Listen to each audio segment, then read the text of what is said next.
Assalamualaikum warahmatullahi wabarakatuh. Berjumpa kembali dengan saya Dr. Yanti Yulianti di kuliah kita pemrograman komputer. Kuliah kita kali ini akan membahas tentang input output.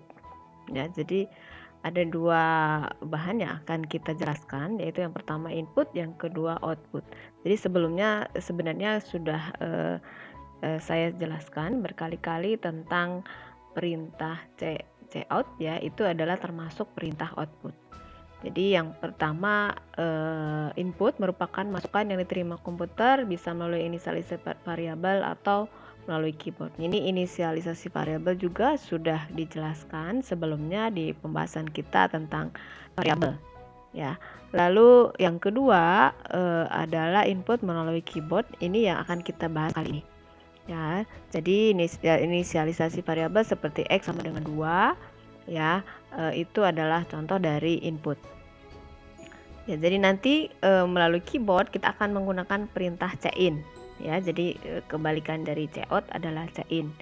Lalu output merupakan keluaran yang ditampilkan oleh komputer, ya, bisa merupakan angka yang di layar konsol. Layar konsol itu yang layar hitam yang seperti biasa kita gunakan, atau di file teks, ya, file teks. Jadi nanti kalau Anda sudah belajar lebih lanjut, kita akan bisa mengeluarkan keluarannya melalui file atau grafik. Nah, ini adalah sudah advance, ya. Jadi kita bisa mengeluarkan melalui grafik kalau kita yang dihasilkan adalah misalkan persamaan.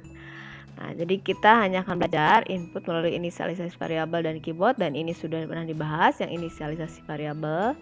Sedangkan output melalui konsol saja, jadi tidak melalui file teks atau grafik untuk kali ini.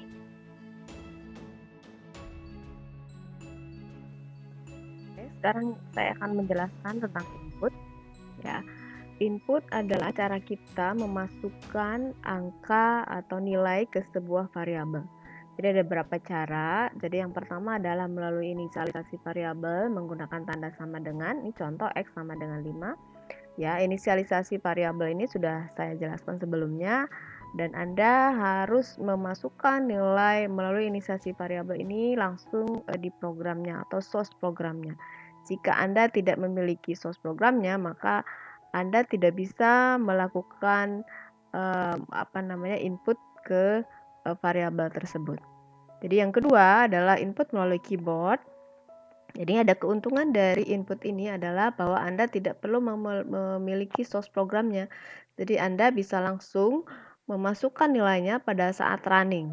Jadi Anda langsung nanti mengetikkan inputnya pada saat running di keyboard. Jadi ini berguna pada saat pengguna Anda tidak perlu memberikan source programnya, tapi pengguna Anda bisa mengubah-ubah nilai variabel tersebut. Jadi perintah yang digunakan untuk input adalah cin. Jadi kalau cout kurang dari 2 kali, kalau cin lebih dari 2 kali. Lalu cin lebih dari 2 kali tandanya, lalu nama variabel yang Anda panggil, nama variabel yang akan Anda isi, ya, dengan sebuah nilai. Oke, sekarang kita akan latihan untuk menggunakan cin. Jadi kita akan latihan memasukkan nilai untuk beberapa tipe variabel, ya. Jadi tipe char, tipe string, integer, dan bilangan real. Jadi semuanya kita akan gunakan cin. Jadi yang pertama adalah tipe char. Kita deklarasikan dulu sebuah variabel dengan tipe char, misalkan huruf, ya. Lalu kita isi, setelah masukkan sebuah huruf, ya. Cin lebih dari 2 kali huruf, ya. Kita coba.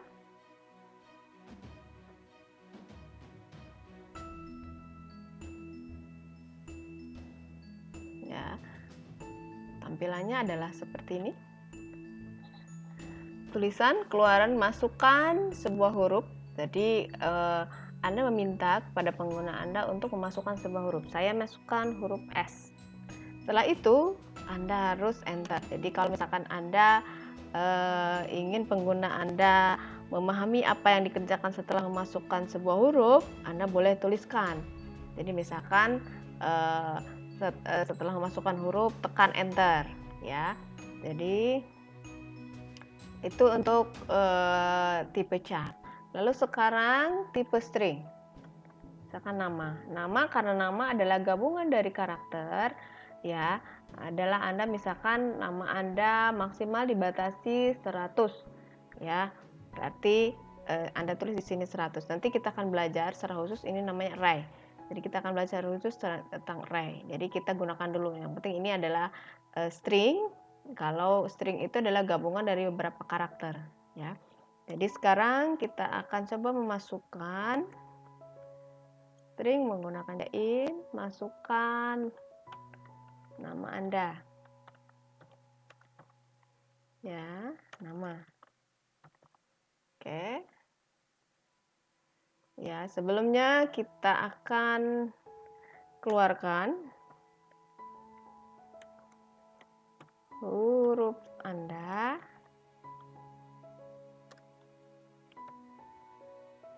huruf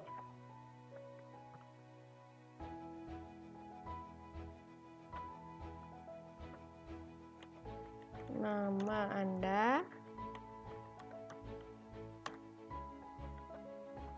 nama.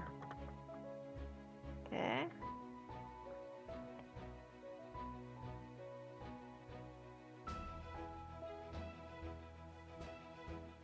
Oke, kita lihat. Huruf saya adalah D, ganti. Nama saya adalah Yanti. Nah, lihat sini. Huruf Anda adalah D, nama Anda adalah Yanti. Oke. Ya, saya lalu enter. Lalu sekarang tipe selanjutnya adalah integer. Angka yang pertama yang 1, ya. Masukkan sebuah angka integer. Anda beritahu yang harus Anda masukkan adalah integer. Angka 1. Ya, kita keluarkan di sini.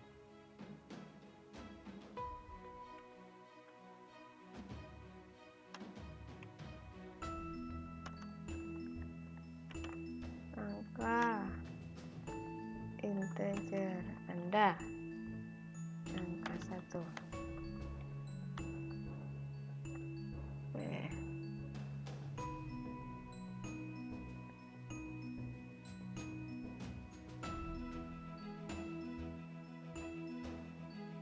Oke, Taran D, ganti angka integer misalkan 10. Ya, huruf Anda D, nama Anda Yanti, angka integer Anda 10. Oke, yang terakhir adalah tipe bilangan real. Double angka 2. Nah, kan? Jadi, kita copy yang ini. Masukkan sebuah angka bilangan real, misalkan angka 2. Kita copy yang ini.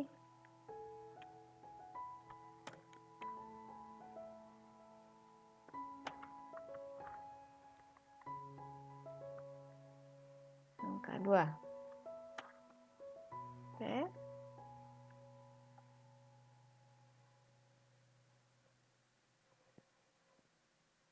Oke. Sekarang D nanti 10 misalkan 15,6. Ya, huruf Anda D, nama Anda Yanti, angka integer Anda 10, angka bilangan real Anda 15,6. Jelas?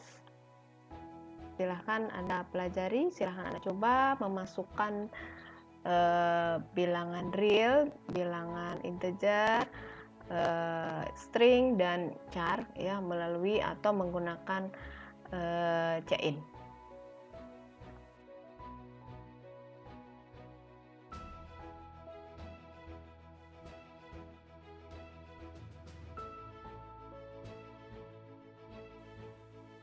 output.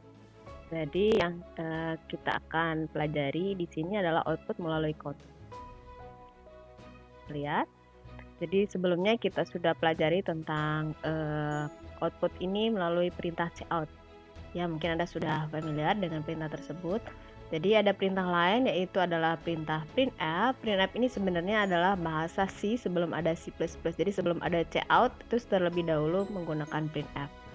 Ya, jadi printf ini adalah merupakan perintah standar output dengan format tertentu. Jadi kelebihan dari printf ini sangat mudah untuk memformat keluaran dari variabel Anda. Jadi format yang digunakan diawali dengan tanda persen.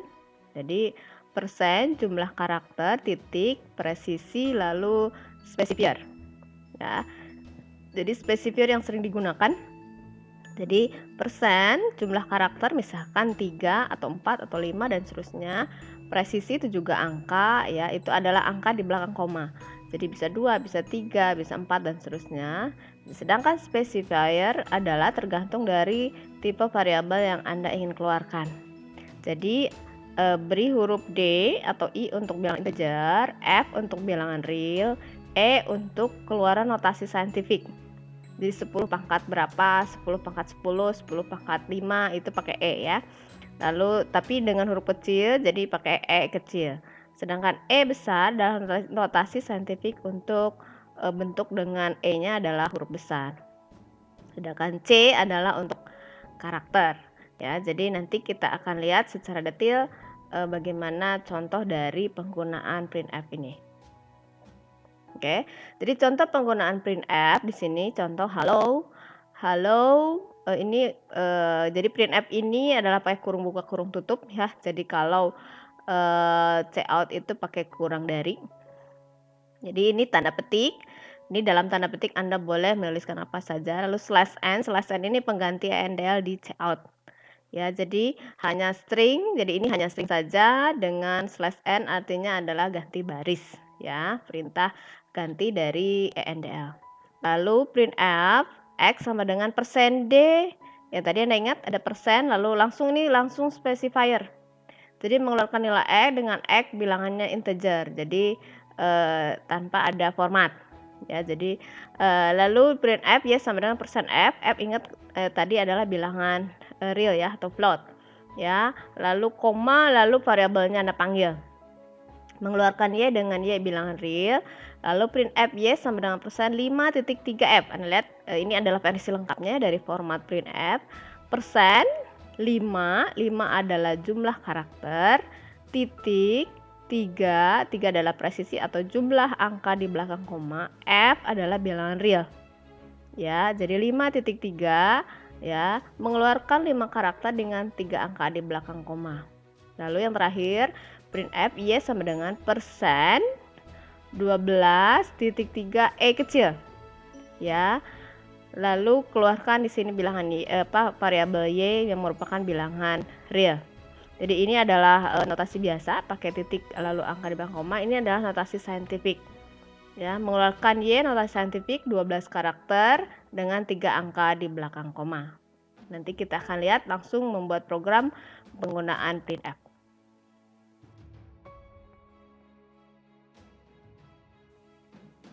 Kita akan coba latihan menggunakan printf. Jadi yang pertama kita deklarasikan variabel-variabel yang akan kita keluarkan. Misalkan int x ini untuk bilangan integer sama dengan 5 contoh. Lalu double misalkan 15.876. Oke, lalu printf, kita akan coba printf kurung buka kurung tutup. Jadi yang pertama string semua ya, tadi halo, lalu /n ya, titik koma. Oke,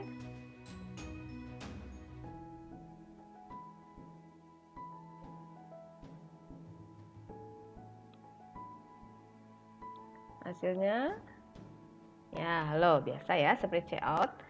Lalu yang kedua kita akan mengeluarkan bilangan integer.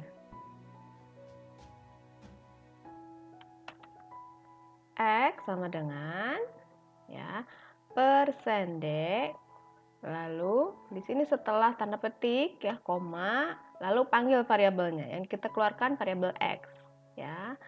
Oke.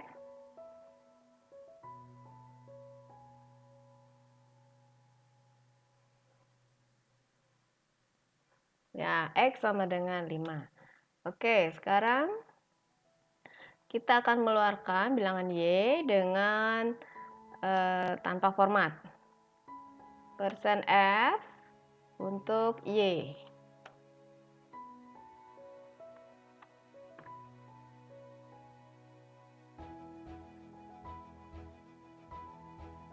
Oke. Hasilnya Y 15876000, 6 angka di belakang koma. Jadi secara default C++ akan mengeluarkan 6 angka di belakang koma ya, kalau tidak Anda format.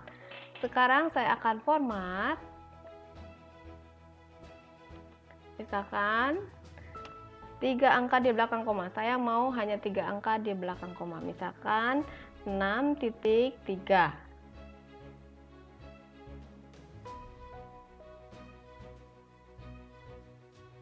Ya, Anda lihat di sini 15.876. Jadi 000-nya dihilangkan, 3 angka di belakang koma. Selanjutnya, jika yang diubah adalah jumlah karakternya, berarti yang 6-nya kita ganti. Berarti lihat bedanya saya pilih 10 gitu ya.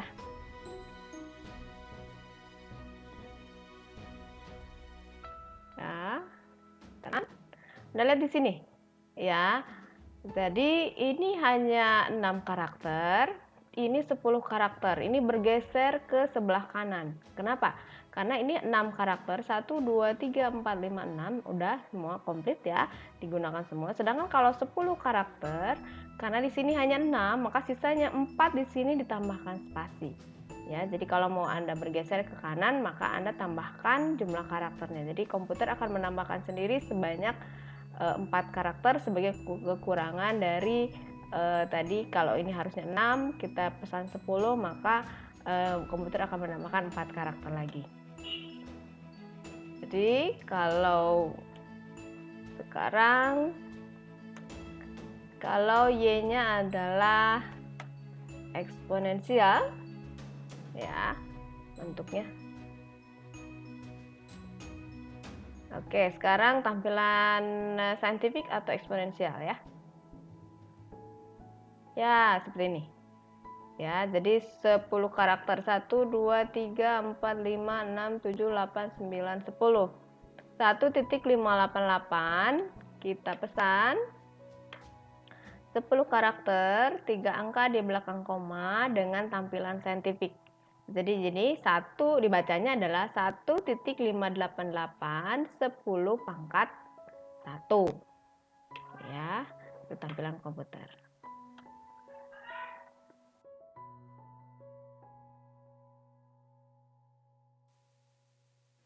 Baik, untuk lebih memahami bahan kita tentang input, Anda kerjakan latihan sebagai berikut. Jadi yang pertama adalah buatlah program komputer untuk memasukkan dan mengeluarkan nama Anda menggunakan Cin dan Cout. Ya, sebelumnya sudah pernah kita bahas, Anda silahkan diulang lagi bagian yang ini ya.